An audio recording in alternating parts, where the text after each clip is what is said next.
So I'm Devin. I'm Dwayne. We're with DK Custom Products. Today, we're talking about air cleaners. And we're going to show you guys just how easy it is to install one of our Outlaw air cleaners. Now stick around towards the end of the video. We'll tell you exactly why we call them the Outlaw air cleaners. And Devin's going to show you, what you're looking at now is a Sportster without an air cleaner. What you're probably looking at on your end is the factory air cleaner that you're taking off to upgrade to one of our air cleaners. So what you're going to do first is you're going to get all that out of your way.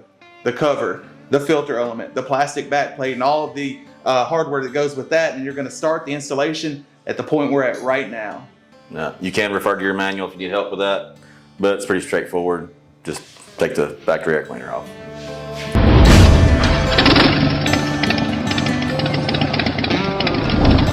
All right, so the first thing we're going to install is a support bracket. I do have the gasket in the back, and I am going to use a bolt here, just temporary, to help hold this gasket in place for me.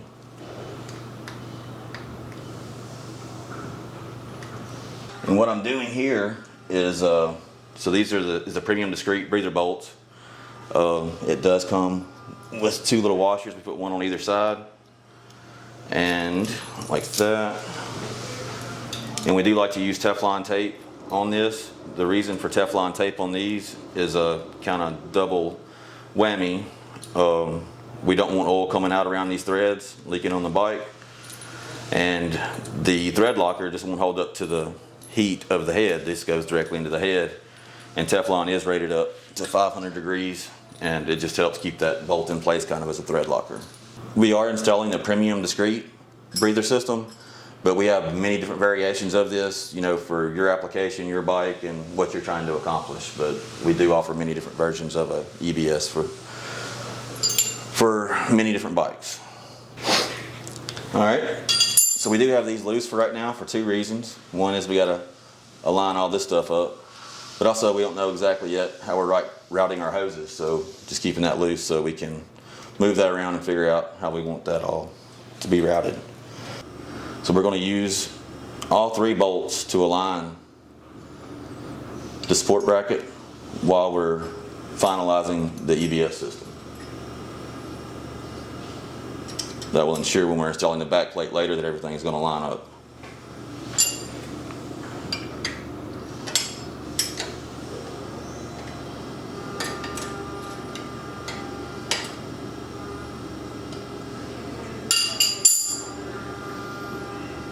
So what we're going to do is we're going to let the catch can hang right below the center right here. That's the most common method for it. So I'm just going to mock up kind of what we want here. So the hose going on here. So we'll use a T under here. Want it coming in pretty tight. So I'm going to cut it a little long for right now. Be safe. Basically, I'm want it symmetrical, so I'll go ahead and just do the same length here.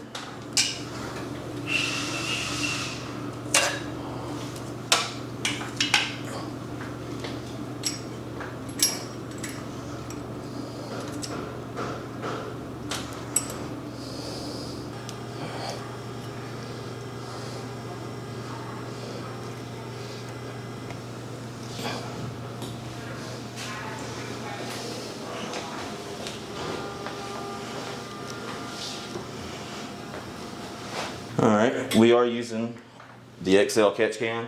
This bike is a spitter. It does get ridden hard, and it's going to continue to be ridden hard. So we are going to be using that one. And because of that, I'm going to go ahead and try to tuck this up as high as I possibly can. Give us as much clearance at the bottom as we can get.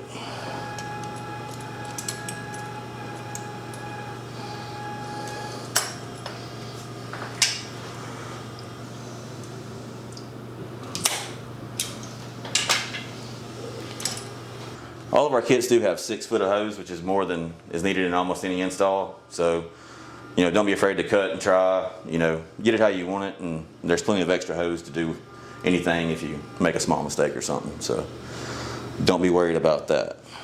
A lot of people use the clamps that come with the kit on these, and that's totally fine. I've had really good luck just using zip ties. They're a little bit cleaner of a look to me. I prefer the zip ties, so that's what we're going to use here.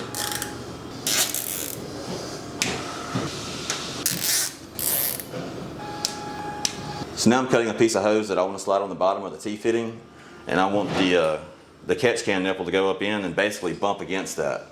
So I just need one that's about, you know, from here to the base of that, so about 1.25 inches.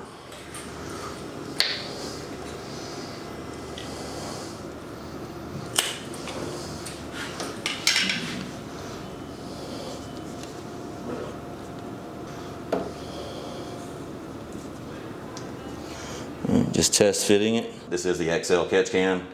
It can have some heft to it, so I am going to go ahead and use the steel clamps on this section.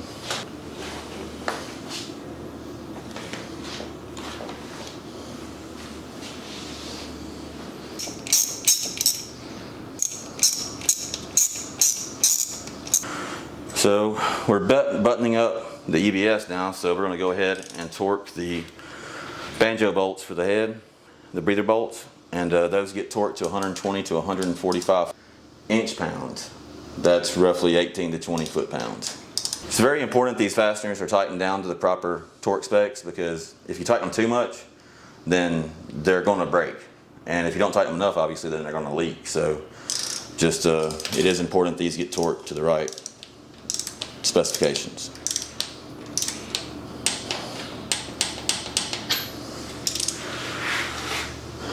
And the EBS is now installed, and we can continue with the air cleaner installation. And that gasket, that first gasket is sandwiched in there and is in place now. Those 3 bolts held it in place while we got everything else done. Now our second gasket that came with the actual back plate will get sandwiched in between the support bracket and the back plate. There's also a glue on these. You can take this off, and if you're careful placing it, you can place it in just the right spot and it will stay in place for you. I've done that some. We reuse a lot of gaskets, you know, from time to time, testing different air cleaners, so I myself don't like to use it. It can make a mess later on when you're trying to change it out if you're going to be doing that.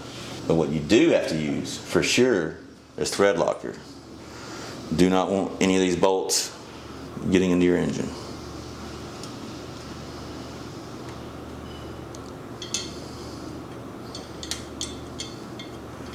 I'm using these bolts again just to hold the gasket in place while I get everything started and lined up.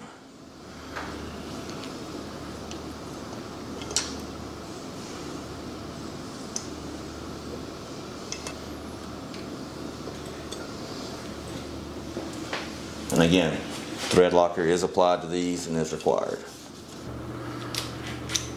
So these bolts are ready for 40 to 60 inch-pounds. We're going to go to the 60 inch-pounds.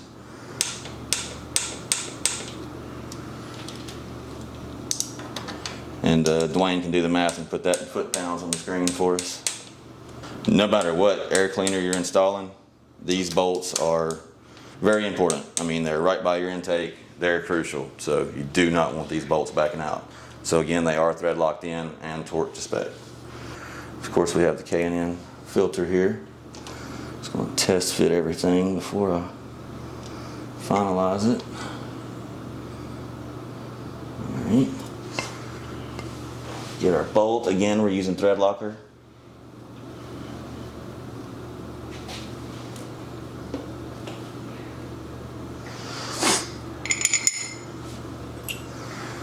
Just going to worry about getting it started at first.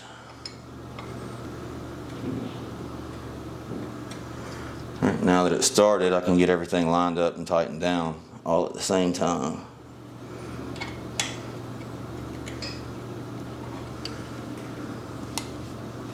Sometimes these air cleaner filters are a little bit deformed out of the box.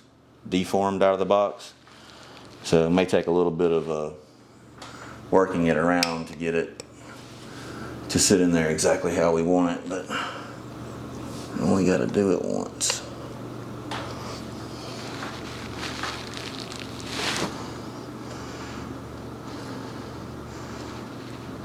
There we go. Step back and make sure that's lined up.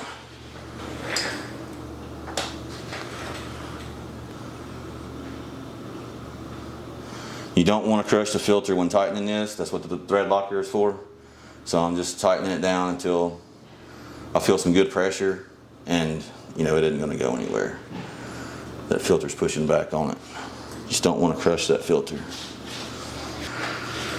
But that's it. EBS install, air cleaner, and that's how it's done.